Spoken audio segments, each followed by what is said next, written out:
Dear students, welcome to the STP Computer Education. Students, आज की इस वीडियो में हमें जावास्क्रिप्ट का chapter number 25 basic text editor app development chapter को कंटेन करना है। स्टूडेंट्स, जैसा कि आपको इस टेक्स्ट एडिटर का जो भी फंक्शनैलिटी थी आपको लास्ट वीडियो में बताया गया था कि ये किस तरह से वर्क करता था और आपको इसे बनाने के लिए भी दिया गया था। उम्मीद करता हूँ आपने इसे बना लिया होगा। अगर नहीं बनाया है तो देखिए कि इसे किस तरह से बनाना है।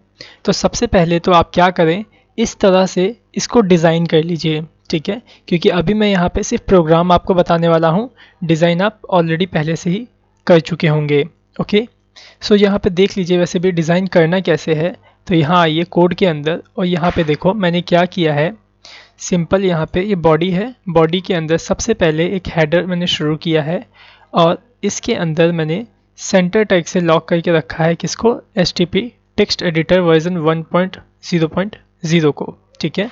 और इस हेडर को मैंने ऊपर एडिट किया है CSS के अंदर। यहाँ पे आ जाइए style.css के अंदर और यहाँ पे देखो ये रहा हेडर मेरा सबसे ऊपर।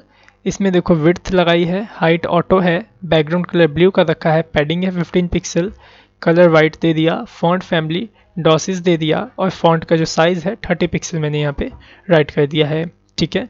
और यहाँ style.css के अंदर देखो मैंने एस्ट्रिक का सिंबल यहाँ लगा के सभी एलिमेंट के अंदर से मार्जिन 0 और पैडिंग 0 को यहाँ पे अप्लाई कर दिया है। मीन्स सभी एलिमेंट के अंदर से मार्जिन को और पैडिंग को 0 कर दिया है और साथ ही साथ बॉक्स साइजिंग बॉर्डर बॉक्स को भी सभी पे अप्लाई कर दिया है, क्योंकि जितने भी बॉक्स बनेंगे वो सभी के सब अब एक्चुअल विड्थ और हाइट में आएंगे, ठीक है। सो यहाँ पे देखिए इतना बन जाने के बाद यहाँ पे क्या हुआ है, एक फील्ड सेट को बनाया गया है। देखते हैं यहाँ पे फील्ड सेट को, ठीक है। इस फील्ड सेट को बना करके यहाँ पे कुछ इस तरह से डिज़ाइन कर दिया गया है, ठीक है। तो आप देख लीजिए फील्ड सेट कैसे बना है। फिर उसके अंदर हमने लीजेंड टैग को डाला है और उसमें लिखा है टाइप योर कोड हियर। और इस फील्ड सेट और लीजेंड को हमने इस style.css के अंदर यहाँ पे डिज़ाइन कर लिया है। देखिए लीजेंड को कुछ इस तरह से डिज़ाइन किया है और यहाँ पे जो हमारा कोड है उसको मैंने कुछ इस तरह से इसे डिज़ाइन कर लिया है, ठीक है। अब यहाँ पे देखिए कोड क्या है आपका, ये टेक्स्ट एरिया, ठीक है। तो टेक्स्ट एरिया के अंदर मैंने आईडी डिफाइन करी है कोड और फील्ड सेट में आईडी डिफाइन करी है कोड बॉक्स। तो देखो यहाँ पे मैंने कोड बॉक्स दे करके मैंने इसे डिज़ाइन किया है। बाकी जो ये कोड है आपके साथ इस वीडियो के साथ जाएगा तो आप इसकी डिज़ाइनिंग को देख लीजिएगा सही तरीके से कि किस तरह से डिज़ाइनिंग की गई है। बाकी यहाँ पे देखो ज़रा, ये पहला फील्ड सेट तो आपको दिखाई दे रहा है, ठीक है। फिर उसमें हमने लीजेंड लगाया है, फिर उसके अंदर हमने एक टेक्स्ट एरिया लगाया है और टेक्स्ट एरिया के अंदर यहाँ देखो यहाँ क्लोज है आपका टेक्स्ट एरिया और इसके अंदर मैंने क्या किया है, जो HTML की बेसिक डॉक्यूमेंट स्ट्रक्चर होती है उसे सिंपली ऐसे राइट कर दिया है। तो ऐसा राइट करने से क्या हो रहा है, यहाँ पे भी आपको इस तरह से जो बेसिक स्ट्रक्चर है ऑलरेडी रिटर्न मिल रहा है, ठीक है। और यहाँ पे देखो अभी सिर्फ आपको एक ही फील्ड सेट दिखाई दे रहा है, दूसरा फील्ड सेट आपको अभी दिखाई नहीं दे रहा है। क्यों? क्योंकि हमने दूसरे फील्ड सेट को अभी छुपा के रखा हुआ है, मीन्स उसे हाइड कर रखा है। अब वो देखिए वो कैसे बनेगा। यहाँ देखो जो हमने यहाँ फील्ड सेट बनाया था इसे हमने यहाँ क्लोज कर दिया। उसके बाद फिर से एक और फील्ड सेट बनाया जहाँ पे हमें रिजल्ट मिलेगा और उसके अंदर हमने क्या किया, लीजेंड टैग से लिखा योर कोड रिजल्ट और यहाँ पे इसी के अंदर एक और डिव बनाया। फील्ड सेट के अंदर क्या किया, एक और डिव बनाया जिसमें हमने आईडी रखी क्या, रिजल्ट, ठीक है। तो जो रिजल्ट का आप CSS चेक कर लीजिए ये कैसा हमने बनाया है। तो देखो ये था रिजल्ट का CSS। विड्थ दे दी 100%, हाइट दी है 93%, ओवरफ्लो स्क्रॉल दे दिया है ताकि अगर आप कोई ऐसा कंटेंट उसमें बनाएं जो कि विड्थ से ज़्यादा हो तो उसमें स्क्रॉल बार ऐड हो जाए। और पैडिंग इसमें हमने पास कर दी है 15 पिक्सल, ठीक है। और हमने क्या किया है, यहाँ पे देखो ये वाला जो फील्ड सेट है जिसमें हमें रिजल्ट प्रोड्यूस होगा उसमें आईडी क्या है, शो, ठीक है। तो यहाँ पे देखो मैंने शो को क्या कर रखा है, डिस्प्ले नन करके रखा है, ठीक है। बाकी मार्जिन वगैरह विड्थ मैंने 90% दे रखी है, हाइट 500 पिक्सल है। तो आप यहाँ से देख लोगे और बाकी आप अपने अकॉर्डिंगली इसको डिज़ाइन कर लोगे। तो अभी बेसिकली हो क्या रहा है यहाँ पे कि सिर्फ दो हमने बना रखे हैं, क्या बना रखे हैं, दो फील्ड सेट बना रखे हैं। लेकिन अभी ये देखो अगर मैं style.css में जाऊँ और इस डिस्प्ले नन को कुछ समय के लिए ऐसे डिलीट कर दूं, ठीक है। और अगर अभी मैं इसे सेव करके रन करूं यहाँ पे, तो देखो आपको कुछ इस तरह से दिखाई देने वाला है, ठीक है। तो ये रहा आपका कोड और ये रहा यहाँ पे कोड का रिजल्ट, ठीक है। अब जो देखो क्या करना है, मैं क्या करता हूँ, इसको पहले जैसा कर देता हूँ, डिस्प्ले नन लगा के रख देता हूँ, ठीक है। सो आई थिंक आप समझ गए होंगे कि किस तरह से आपको इसे बनाना है, इसका डिज़ाइन, ठीक है। यहाँ देखो, यहाँ पे रन कोड का एक बटन दिख रहा है, ठीक है। लेकिन हमने क्या किया है, सबसे नीचे जहाँ पे ये वाला फील्ड सेट भी बंद हो गया है, वहाँ पे आओ, सबसे नीचे सेंटर टैग के अंदर देखो मैंने लगा रखा है 2 बटन। ये रहा पहला बटन जिसमें आईडी लगी है रन बटन, ठीक है, जिसमें लिखा है रन कोड, ठीक है। फिर ये दूसरा बटन जिसमें है आइकन आईडी और इसमें मैंने क्या कर रखा है, रिटर्न टू कोड, ठीक है। सो यहाँ पे देख लो, ये 2 बटन है हमारे, इन्हीं दोनों बटन के ऊपर हमें सभी इवेंट को भी कॉल करना है। तो चलिए अब हम शुरू करते हैं इसकी फंक्शनैलिटी को बनाना, ठीक है। इसकी फंक्शनैलिटी बनाने के लिए हमें कुछ चीज़ों की ज़रूरत पड़ेगी, जैसे कि आपको animate.css सिखाया गया था फ्रेमवर्क, आपको उसे भी इसके अंदर पहले लिंक करना होगा, ठीक है।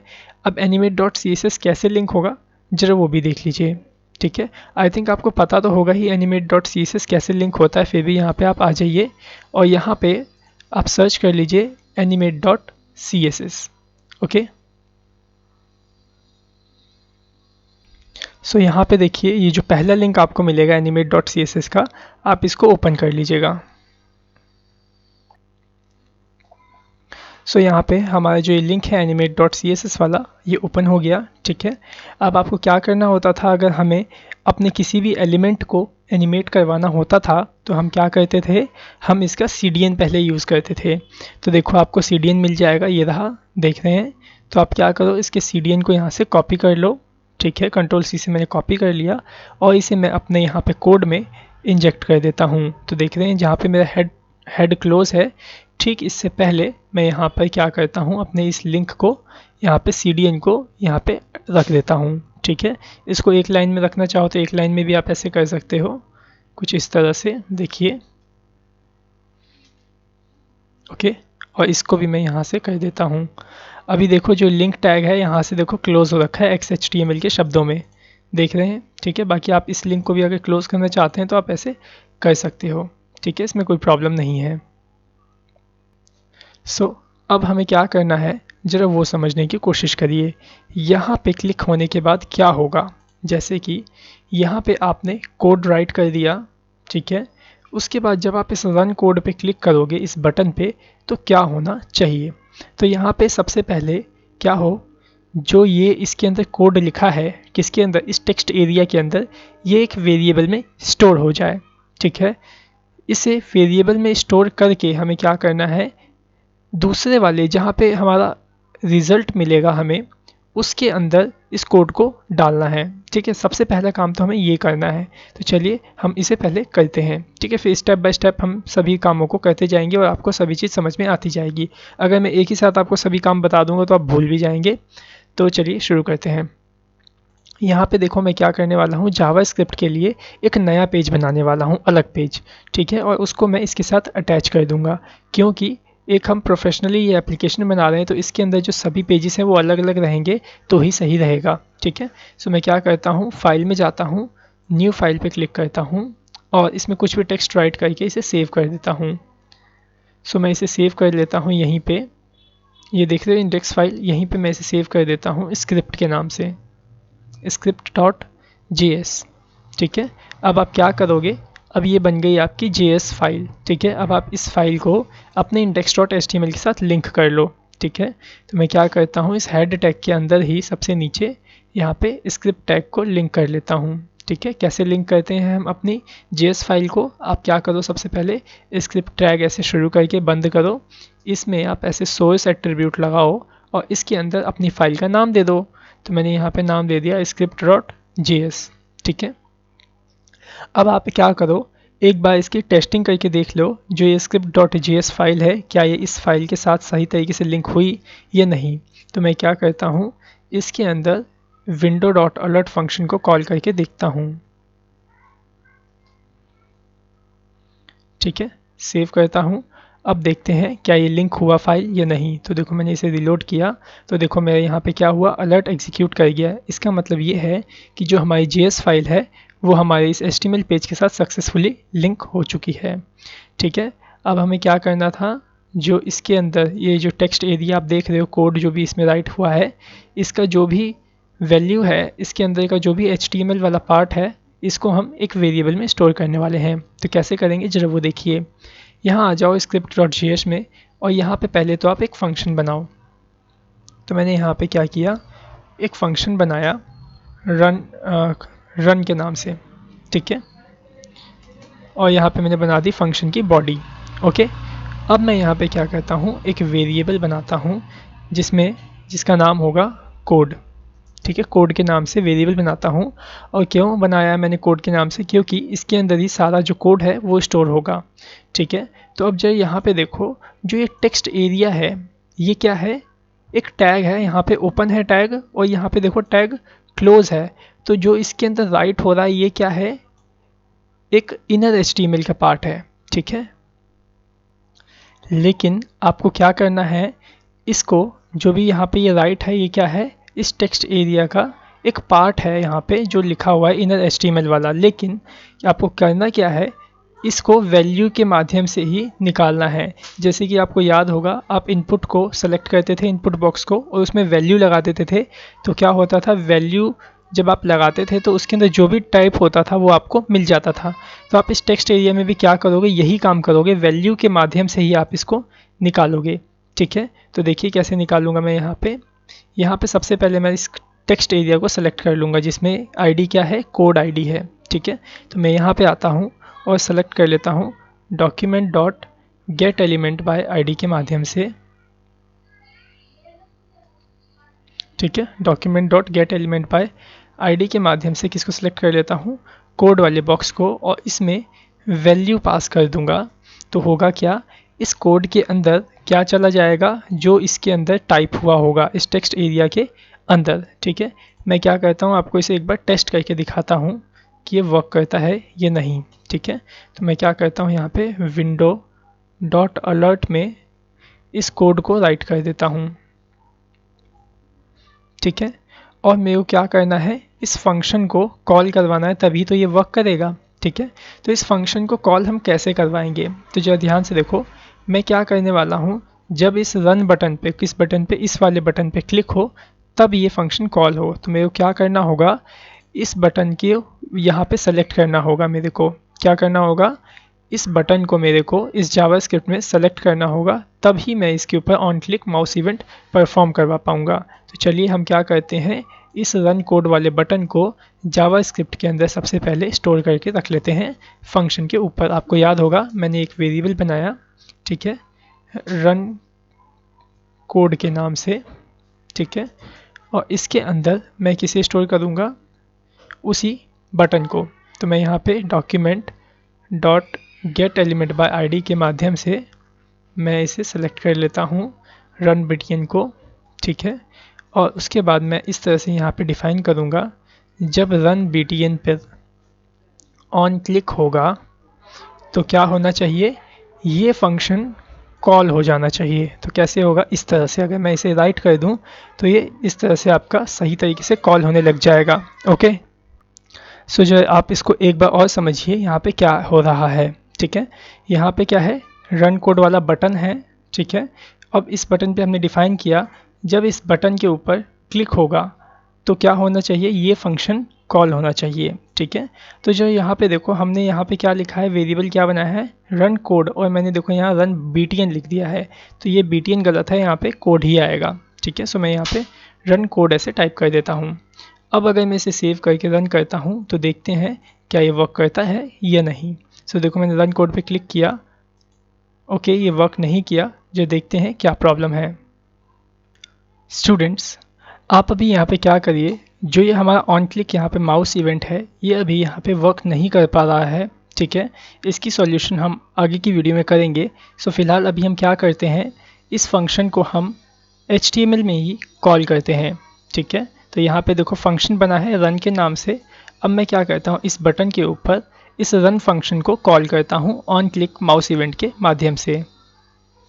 ठीक है। सो यहाँ पे देखिए मैंने ऑन क्लिक लगाया और यहाँ पे मैं रन फंक्शन को इस तरह से कॉल करता हूँ, ठीक है। बाकी आप यहाँ इस फंक्शन में ये बात तो समझ ही गए हैं कि क्या हो रहा है। यहाँ पे हम उस कोड वाले इनपुट को या फिर टेक्स्ट एरिया को यहाँ पे हम सेलेक्ट करके उसका यहाँ पे वैल्यू निकालना है हमें। मैंने गलती से यहाँ इनर एस्टीमेट लिख दिया, मैं यहाँ वैल्यू राइट कर देता हूँ। हम यहाँ पे वैल्यू निकालेंगे और हम उस वैल्यू को विंडो डॉट अलर्ट के माध्यम से एक बार देखना चाहते हैं कि वैल्यू निकल भी रही है या नहीं। तो मैं इसे सेव करता हूँ और मैं इसे रन करता हूँ। देखो मैंने इसे रिलोड किया और यहाँ पे देखो रन कोड पे क्लिक करता हूँ तो देखो मेरे को अलर्ट में क्या मिल गया, जो यहाँ पे ये टाइप हो रखा था वो यहाँ पे मेरे को एज इट इज़ मिल गया, ठीक है। सो अब हमें क्या करना है ज़रा वो देखिए। जो कोड यहाँ पे राइट हुआ है, यहाँ पे आया है, इसे मेरे को किसके अंदर डालना है, रिज़ल्ट वाले बॉक्स में, ठीक है। तो रिज़ल्ट वाला बॉक्स जो है देखो कहाँ पे है, ये वाला, ये देख रहे हो, ये रहा रिज़ल्ट वाला बॉक्स। तो आपको क्या करना होगा, पहले इस रिज़ल्ट वाले डिव को भी सेलेक्ट करना होगा, ठीक है। तो चलिए इसको भी हम सेलेक्ट कर लेते हैं। तो मैं क्या करता हूँ, यहाँ एक वेरिएबल बना लेता हूँ रिज़ल्ट के नाम से, रिज़ल्ट बॉक्स करके, ठीक है। और इसमें मैं document dot gate element by ID के माध्यम से मैं सेलेक्ट कर लेता हूँ रिज़ल्ट वाले को, ठीक है, रिज़ल्ट वाले बॉक्स को। यहाँ पे देखिए जो ये रिज़ल्ट है ना, ये वाला बॉक्स, इसको सेलेक्ट कर लेता हूँ। तो देखो मैंने यहाँ पे इसे सेलेक्ट कर लिया।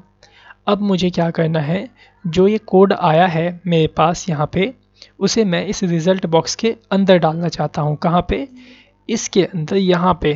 तो मैं इसे कैसे डालूँगा, आपको याद होगा किसी भी एलिमेंट के अंदर अगर आपको कुछ राइट करना होता है तो आप क्या राइट करते थे, इन डॉट इनर एचटीएमएल से, ठीक है। मीन्स अगर आपको इसके अंदर राइट करना है तो डॉट इनर एचटीएमएल अगर आप लगाओगे तो आप इसके अंदर उसके कोड को राइट कर पाओगे। तो मैं क्या करता हूँ, यहाँ पे सबसे पहले इसका कोड यहाँ से उठाता हूँ वेरिएबल के अंदर और फिर मैंने रिज़ल्ट बॉक्स को यहाँ पे सेलेक्ट किया और मैं अब क्या करूँगा, जो रिज़ल्ट बॉक्स है इसको सेलेक्ट ऐसे करूँगा और इसमें इनर एचटीएमएल को ऐसे पास कर दूँगा, ठीक है। इनर एचटीएमएल के माध्यम से मैं इस रिज़ल्ट बॉक्स के अंदर किसको रखना चाहता हूँ, इस कोड को रखना चाहता हूँ, ठीक है। तो अब जो यहाँ ध्यान देने वाली बात ये है कि यहाँ पे हो क्या रहा है, जो टेक्स्ट एरिया है उसके अंदर से आप कोड को उठा रहे हो और इस रिज़ल्ट बॉक्स में डाल दे रहे हो, ठीक है। तो होता क्या है, टेक्स्ट एरिया टैग के अंदर जो हमारे टैग्स होते हैं, टेक्स्ट एरिया टैग के अंदर जो भी हम टैग को राइट करते हैं वो एज इट इज़ दिखते हैं एज अ टेक्स्ट। लेकिन अगर आप टैग्स को किसी भी टैग के अंदर दूसरे टैग में अगर लिख दोगे तो वो एज अ टैग वर्क करने लग जाएंगे, ठीक है। तो देखो अभी हमने कितना किया, इतना कर दिया। अभी अगर मैं इसे सेव करके रन करूँगा तो आपको कुछ भी देखने को अभी फ़िलहाल नहीं मिलेगा। क्यों नहीं मिलेगा, क्योंकि पहले मेरे को इस बॉक्स को हाइड करना होगा, फिर उस बॉक्स को भी दिखाना होगा। देखो अभी मैं रन कोड पे क्लिक करूँगा तो कुछ नहीं हुआ। क्यों नहीं हुआ, क्योंकि जो हमारा रिज़ल्ट वाला बॉक्स था वो अभी हाइड हो रखा है, ठीक है। तो अभी हमें क्या करना है, जैसे ही इस रन कोड पे क्लिक होगा वैसे ही इस वाले बॉक्स को क्या करना है, हाइड कर देना है और जो रिज़ल्ट वाला बॉक्स है वो मेरे को प्रीव्यू करना है, ठीक है। तो वो कैसे होगा, जब वो देखिए, यहाँ पे आ जाओ।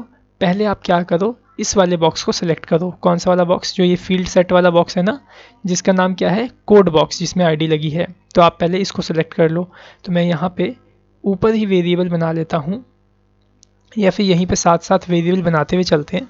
तो मैं यहाँ पे कोड बॉक्स के नाम से वेरिएबल बना लेता हूँ और इसमें मैं document dot gate element by ID के माध्यम से यहाँ पे कोड बॉक्स वाले को मैं सेलेक्ट कर लेता हूँ, ठीक है। हो गया सिलेक्ट। अब मुझे क्या करना है, इसे हाइड करना है जब ये फंक्शन चले तो इसे हम हाइड कैसे करेंगे, आप यहाँ आओ, राइट करो कोड बॉक्स के अंदर स्टाइल कीवर्ड और इसमें आप लगा दो डिस्प्ले प्रॉपर्टी को और इसमें पास कर दो वैल्यू नन।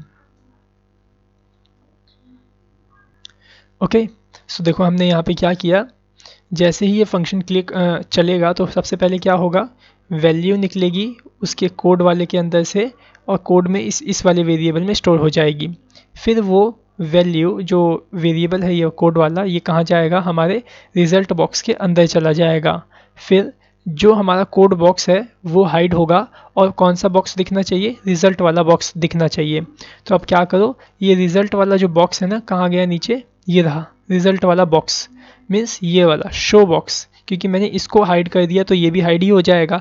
अगर मैं इस शो वाले बॉक्स को शो करवा दूंगा तो क्या होगा, जो शो वाला बॉक्स अगर शो हो जाएगा तो ये आपको रिजल्ट वाला बॉक्स भी दिखने लग जाएगा। तो यहाँ पे देखो ये शो दिखा है, ठीक है, मैं इसे क्या करता हूँ, शो को हटा करके यहाँ पे रिजल्ट बॉक्स ही नाम दे देता हूँ, जिससे कि आपको थोड़ा इजी रहेगा समझने में, ठीक है। तो मैं क्या करूँगा, यहाँ पे रिजल्ट बॉक्स को भी ऐसे सेलेक्ट कर लूँगा, वेरिएबल बनाऊँगा और मैंने यहाँ ऐसे नाम दिया रिजल्ट बॉक्स, और इसमें भी मैं document dot gate element by ID के माध्यम से इसको भी मैं सेलेक्ट कर लेता हूँ, ठीक है। और मैं क्या करूँगा, इस रिजल्ट बॉक्स को डिस्प्ले ब्लॉक कर दूंगा। क्यों? क्योंकि ये पहले से ही डिस्प्ले नन हो रखा है, ठीक है। सो देखो मैं क्या करता हूँ, रिजल्ट बॉक्स को मैंने यहाँ सेलेक्ट किया और इसमें स्टाइल पास कर दिया, ठीक है। इसमें मैं फिर से पास करूँगा डिस्प्ले और वैल्यू दे दूँगा ब्लॉक, ठीक है। अब अगर मैं इसे सेव कर दूँ और यहाँ पे इसे रन करता हूँ तो देखिए मेरे को कैसा रिज़ल्ट मिलता है, ठीक है। अभी देखो यहाँ पे क्या प्रॉब्लम आया, जो ये हमारा जो कोड था ये ऑलरेडी यहाँ पे दिखने लग गया। अभी कैसे दिख रहा है जरा वो एक बार देखते हैं स्टूडेंट्स। तो जो देखिए ये इस तरह का एरर क्यों आया यहाँ पे देखो, सबसे पहली एरर यहाँ पे देखिए, जब भी हम स्टाइल कीवर्ड के माध्यम से कोई प्रॉपर्टी लगाते हैं तो उसकी वैल्यू को डुअल कोट से लॉक करते हैं। तो यहाँ पे हमने देखो डुअल कोट से लॉक भी नहीं किया था, डिस्प्ले नन को और डिस्प्ले ब्लॉक को, ठीक है। और दूसरी बात ये कि यहाँ देखो जब हमने index.html में ये जो फील्ड सेट देख रहे हो इसकी आईडी वैल्यू क्या थी, शो थी, लेकिन हमने इसे चेंज कर दिया रिजल्ट बॉक्स में ताकि ये मीनिंगफुल बन जाए। लेकिन इस फील्ड सेट को CSS के अंदर डिज़ाइन किया गया था शो के नाम से। तो हमें क्या करना होगा, जहाँ पे CSS के अंदर शो से इसे डिज़ाइन किया गया हो उसे पहले शो को चेंज कर देना होगा हमें रिजल्ट बॉक्स में, ठीक है। अब अगर आप इसे सेव करेंगे तो ये सही तरीके से आपका वर्क करेगा, ठीक है। सो देखिए अब मैं इसे सेव कर लेता हूँ, अब मैं इसे रन करता हूँ तो देखिए अब ये सही तरीके से हमें दिखाई दे रहा है, ठीक है। अब जैसे कि देखिए मैं यहाँ पे H1 टैग से कुछ राइट कर देता हूँ, इसके अंदर थोड़ा सा कोड कर देता हूँ, जैसे मैंने डाला वेलकम, ठीक है। अब अगर मैं इसे रन कोड पे क्लिक करूँ तो देखिएगा क्या क्या होगा। सबसे पहले इसका कोड कॉपी होके वेरिएबल में जाएगा और जो दूसरा बॉक्स है उसके अंदर चला जाएगा, ठीक है। फिर ये जो बॉक्स आप देख रहे हो ये हाइड हो जाएगा और जो नया वाला बॉक्स है मीन्स रिजल्ट वाला बॉक्स वो आपको यहाँ पे प्रीव्यू हो जाएगा। तो देखो मैंने रन कोड पे क्लिक किया तो यहाँ पे देखो क्या आ गया, योर कोड रिजल्ट आ गया। यहाँ पे देखो हमने H1 में लिखा था वेलकम, तो देखो यहाँ पे वेलकम आ गया, ठीक है। अब हमें वापस से पहले वाले बॉक्स में जाना है, तो यहाँ देखो बटन कौन सा है, रन कोड वाला, ठीक है। तो हमें क्या करना होगा, यहाँ पे जब हम रन कोड पे क्लिक करते हैं तो इस बटन को भी हमें हाइड करना होगा और जो हमने दूसरा बटन यहाँ पे बना के रखा है ये रिटर्न टू कोड वाला, हमें इसे इनेबल करना होगा, ठीक है। फिर हम इस बटन के लिए अलग फंक्शन पे कोडिंग करेंगे, ठीक है। तो हमें क्या करना है, जब इस बटन पे क्लिक हो तो क्या क्या हाइड हो जाए, जरा वो देखिए क्या क्या हाइड होना चाहिए, ये पूरा टेक्स्ट एडिटर वाला ये बॉक्स और ये रन कोड वाला बटन भी। तो आप क्या करो, यहाँ आ जाओ script.js के अंदर और आप क्या करो, जो ये बटन आप देख रहे हो ये वाला बटन जिसमें देखो क्या आईडी डिफाइन है, रन बटन, ठीक है। तो आप इसे भी हाइड कर लोगे, ठीक है, रन बटन को। तो यहाँ script.js में आ जाओ और यहीं पे आप क्या करो, एक वेरिएबल बनाओ, ठीक है, btn के नाम का, ठीक है। तो मैंने यहाँ पे btn के नाम से एक वेरिएबल बनाया और उसके अंदर मैं उस रन बटन को स्टोर करके रख लूँगा। Document dot gate element by ID के माध्यम से मैंने रन बटन को इस तरह से सेलेक्ट कर लिया, ठीक है। एक बार आईडी मैच कर लेता हूँ, रन बटन ही है ना इसके अंदर आईडी, तो देखो इसमें रन बटन ये आईडी है। तो अब क्या होगा, ये बटन यहाँ पे सेलेक्ट हो गया, ठीक है। अब क्या हो, जब ये फंक्शन रन हो तो ये सब तो कोड चले और साथ ही साथ जो बटन हमें दिख रहा है रन बटन वाला वो भी हाइड हो जाए, ठीक है। तो हाइड कैसे करेंगे, आप यहाँ btn को सेलेक्ट करो, इसमें आप स्टाइल लगाओ कीवर्ड और इसके अंदर आप डाल दो डिस्प्ले नन, ठीक है। नन कैसे डालोगे, डुअल कोट्स के अंदर कुछ इस तरह से, ठीक है। अब अगर देखो मैं इसे सेव करता हूँ और इसे रन करके देखूँगा तो जो देखिएगा क्या क्या होगा। यहाँ पे से फ़िलहाल मैं कुछ भी ऐसे राइट कर देता हूँ, रन कोड पे क्लिक करता हूँ तो देखो वो भी गायब हो गया और हमारे कोड का रिज़ल्ट देखो यहाँ पे हमें मिल गया। और देखो बटन भी यहाँ से गायब हो गया। अब बटन तो गायब हो गया, तो अब हमें क्या करना होगा, बैक जाने के लिए दूसरा बटन हमें यहाँ पे इनेबल करना होगा। अब दूसरा बटन कौन सा इनेबल होगा जरा वो देखिए, यहाँ पे आइए और यहाँ देखो, यहाँ पे एक और बटन बना हुआ है जिसका नाम है आइकन, ठीक है, जिसमें आईडी लगा क्या है, आइकन, ठीक है, या फिर आइकन आइकन ही रहने देते हैं अभी यहाँ पे, ठीक है, क्योंकि इसे भी डिज़ाइन किया गया होगा CSS में, फिर हमें CSS में भी चेंज करना पड़ेगा, ठीक है। तो यहाँ पे क्या आईडी है, आइकन है, तो मैं क्या करूँगा, इस आइकन को सेलेक्ट कर लूँगा और ये जो बाय डिफ़ॉल्ट क्या है आइकन हमारा, ये हाइड होके रखा हुआ है, देख रहे हो, डिस्प्ले नन हो रखा है। तो जब ये इस बटन पे क्लिक होगा तो ये बटन दिख जाना चाहिए। तो हम क्या करेंगे, जैसे ही इस पर क्लिक होगा तो हमने इसको हाइड कर दिया, अब हम इसको शो कर लेंगे script.js के अंदर। तो पहले मैं क्या करता हूँ, इसको सेलेक्ट कर लेता हूँ। तो मैं यहाँ एक बटन बनाता हूँ वेरिएबल वाला, एक वेरिएबल बनाता हूँ बटन के लिए। तो यहाँ पे मैं लिखता हूँ B button, B button means back button, एक तरीके से मैंने यहाँ पे वेरिएबल बना लिया और यहाँ पे मैं इस वेरिएबल के अंदर उस बटन को स्टोर कर लेता हूँ document.getElementById के माध्यम से। इसके अंदर मैं इस आइकन वाले बटन को ऐसे सेलेक्ट करके रख लूँगा और इसको मेरे को क्या करवाना है, इसको शो करवाना है क्योंकि ये पहले से ही हिडन है, ठीक है। सो मैं यहाँ पे इसे सेलेक्ट कर लेता हूँ, बैक बटन को इसमें लगाता हूँ स्टाइल वाले कीवर्ड और इसमें मैं पास कर देता हूँ डिस्प्ले प्रॉपर्टी को और वैल्यू पास कर देता हूँ ब्लॉक, ठीक है। सो अब मैं इसे अगर सेव करता हूँ, अब इसे मैं रन करूँगा तो जो देखिए किस तरह से हमें प्रीव्यू होगा, ठीक है। तो यहाँ पे देखो इस बॉडी में मैं कुछ टाइप कर देता हूँ H1 से, या फिर कुछ भी आप बना लो, इसमें मैं फ़िलहाल H1 से ही टाइप कर देता हूँ वेलकम, ठीक है। और इस H1 के अंदर मैं अलाइन एट्रीब्यूट पास कर देता हूँ सेंटर, ठीक है।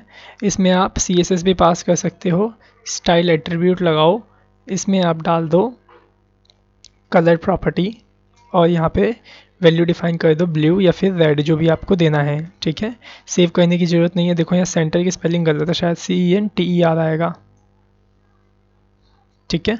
अब मैं रन कोड पे क्लिक करता हूँ, जो देखिएगा मैंने रन कोड पे क्लिक किया तो देखो मेरे को यहाँ पे रिज़ल्ट मिल गया। तो आई थिंक आप इस रिज़ल्ट को मिलने का मतलब आप समझ गए होंगे कि जब जो भी कोड आपके टेक्स्ट एरिया में रहेगा तो टेक्स्ट की जैसे दिखाई देगा, लेकिन वही कोड अगर दूसरे एलिमेंट में आ जाएगा तो वो टैग की तरह दिखाई देगा, ठीक है। मीन्स जैसे टैग को बिहेव करना चाहिए तो उसको ऐसा बिहेव करना चाहिए था, तो देखो उसका रिज़ल्ट आपको यहाँ पे मिल गया।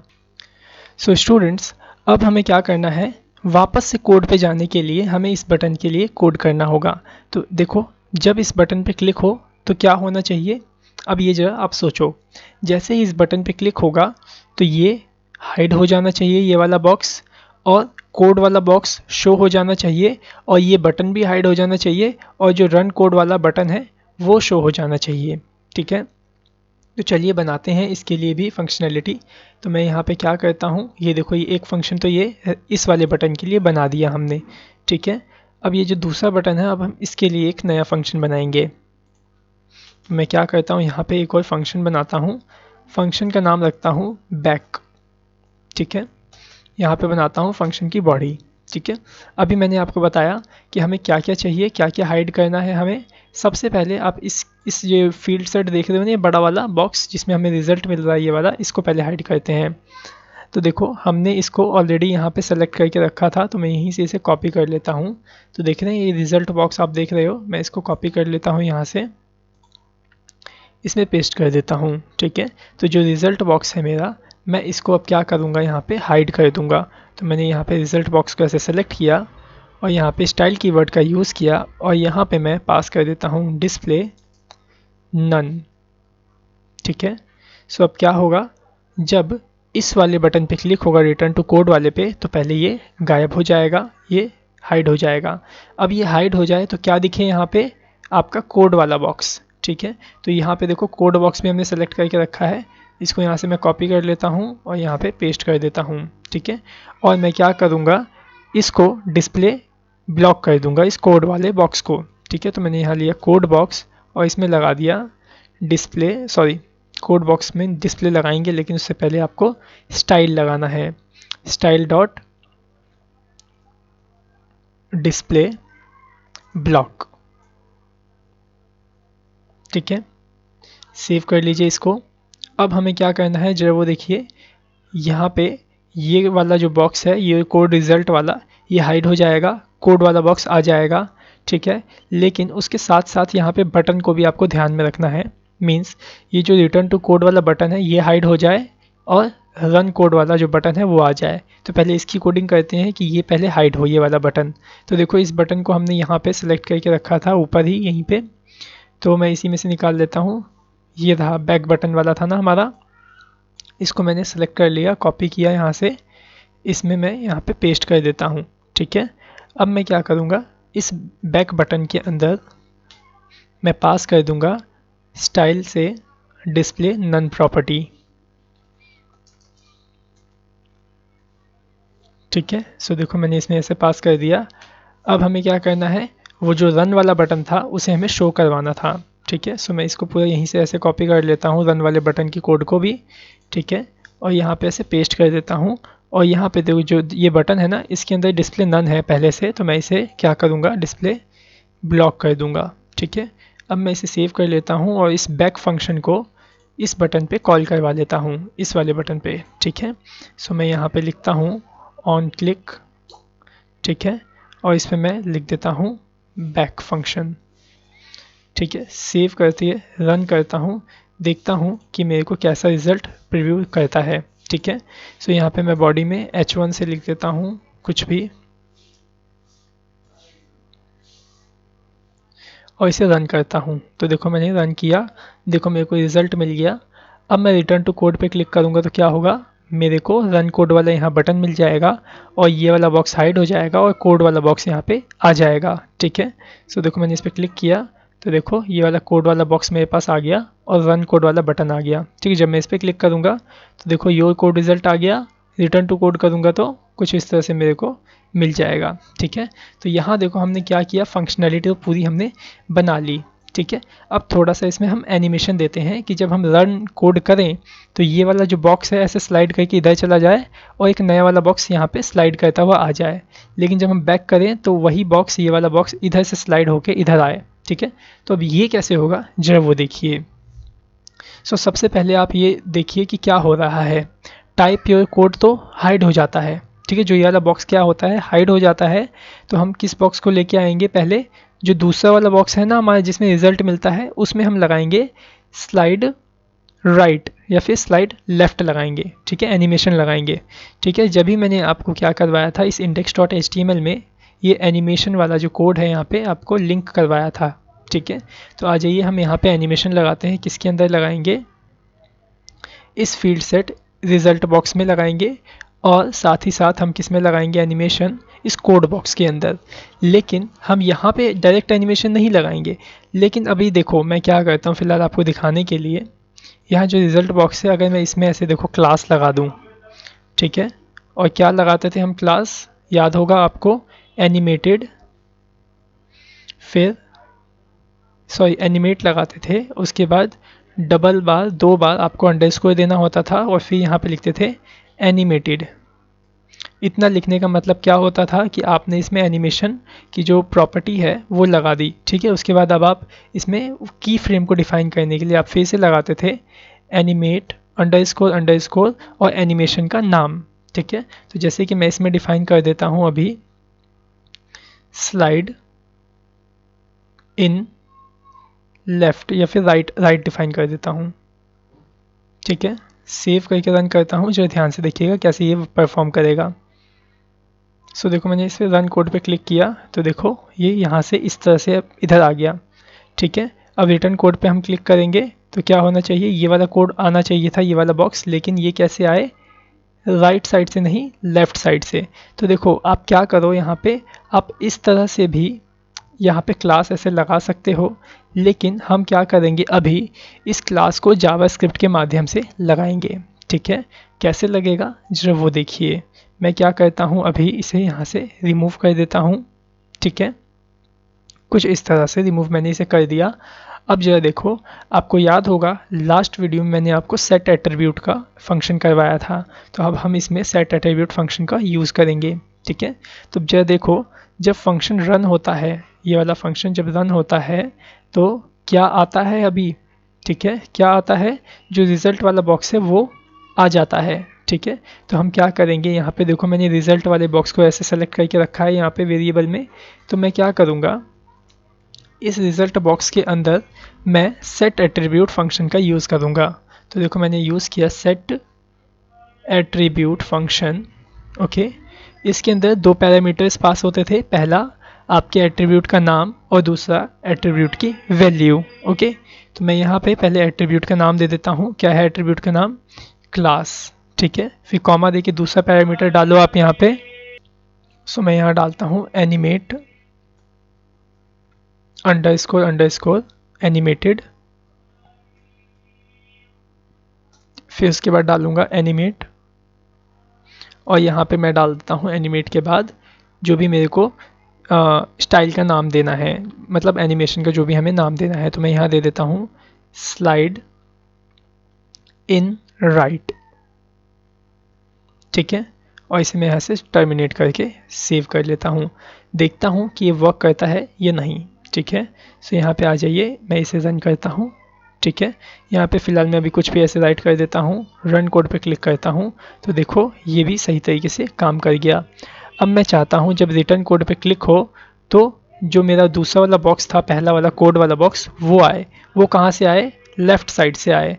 तो आप क्या करो, रिटर्न कोड पे जैसे ही क्लिक करवाओ, वैसे ही उसके अंदर जब आप इसे दिखा रहे हो, मीन्स जब इसे आप ब्लॉक कर रहे हो ना, वहीं पे आप क्या करो, सेट एट्रीब्यूट लगा के इसमें आप क्लास लगा दो animate animated animate slide in left. ठीक है, सो आ जाइए यहाँ पे कोड में और हम यहाँ पे लगा देते हैं। तो देखो यहाँ पे कि हमारा जो कोड वाला बॉक्स है वो कहाँ पे डिस्प्ले हो रहा है, देखो यहाँ पे डिस्प्ले ब्लॉक हो रहा है। तो इसके बाद मैं क्या करूँगा, ऐसे यहाँ पे कोड बॉक्स को ऐसे सेलेक्ट कर लूँगा और इसमें सेट एट्रीब्यूट फंक्शन को ऐसे कॉल करूँगा यहाँ पे, और इस एट्रीब्यूट में पहले वैल्यू दूंगा क्लास। ठीक है, पहला जो हमारा इसके अंदर जो वैल्यू आएगी क्या आएगी, पैरामीटर में क्लास, फिर जो दूसरा पैरामीटर में आप क्या दोगे, एनिमेट एनिमेटेड। ठीक है, फिर आप डालोगे एनिमेट स्लाइड इन लेफ्ट। ठीक है, अब आप इसे सेव कर लो और जब एक बार इसे समझो क्या किया है हमने कोड बॉक्स में, मतलब जैसे ही इस बैक फंक्शन पे क्लिक होगा तो जो कोड बॉक्स जैसे ही डिस्प्ले होगा वैसे ही किस स्टाइल में डिस्प्ले हो, इस स्टाइल में जिसमें कि एनिमेटेड हमने लगा रखा है ना, स्लाइड इन लेफ्ट वाला स्टाइल, इसमें डिस्प्ले हो। ठीक है, तो आपको तो ये पता ही होगा कि हमने ये किस तरह से और कहाँ से लगाया, ऑलरेडी मैंने आपको ये चीज़ पहले सिखा रखी है। ठीक है, सेट एट्रीब्यूट आप लगाओगे तो उसमें क्या लग जा रहा होगा, क्लास लग जा रहा होगा, और इस क्लास की वैल्यू क्या बन जा रही होगी, animate animated animate slide in left. ठीक है, सेव कर लिया मैंने इसको। अब देखो मैं इसे रन करता हूँ तो देखिएगा ये किस तरह से परफॉर्म करेगा। सो मैं यहाँ पे भी देखो कुछ भी मैंने ऐसे टाइप कर दिया बॉडी में, रन कोड पे क्लिक करता हूँ तो देखो ये इधर से मेरे को यहाँ पे रिजल्ट दे दिया इसने। रिटर्न टू कोड पे क्लिक करूँगा तो देखो यहाँ पे मेरा कोड ऐसे रिटर्न आ जाएगा। ठीक है, ये तो बहुत ही बेसिक सी फंक्शनैलिटी और बेसिक सा डिज़ाइन है। अगर आप सोचोगे तो आप और भी अच्छा सोच सकते हो, मुझसे भी अच्छा आप बना सकते हो ऐसा। ठीक है, तो आप जरा सोच के देखिए कि आप इसे और अच्छा या फिर और एनहेंस आप इसे कैसे कर पाओगे। ठीक है, बाकी आपको तो मैंने यहाँ बता ही दिया कि आप यहाँ पे किसी भी तरीके का कोड राइट कर सकते हो, HTML और CSS का।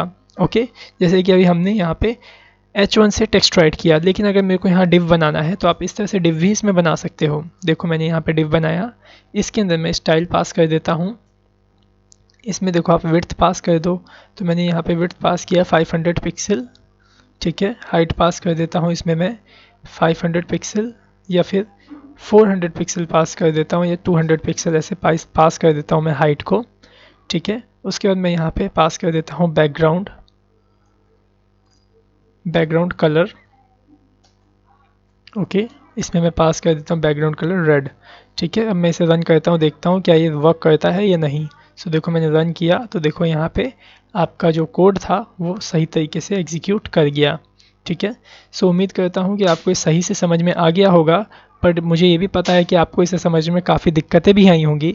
तो इसीलिए मैं आपको रिकमेंड करता हूँ कि आप इस वीडियो को एक बार दो बार दोबारा से देखो, जिससे कि आपको इसका हर एक टॉपिक वो क्लियर हो जाए। ठीक है, so thanks for watching our video, have a nice day.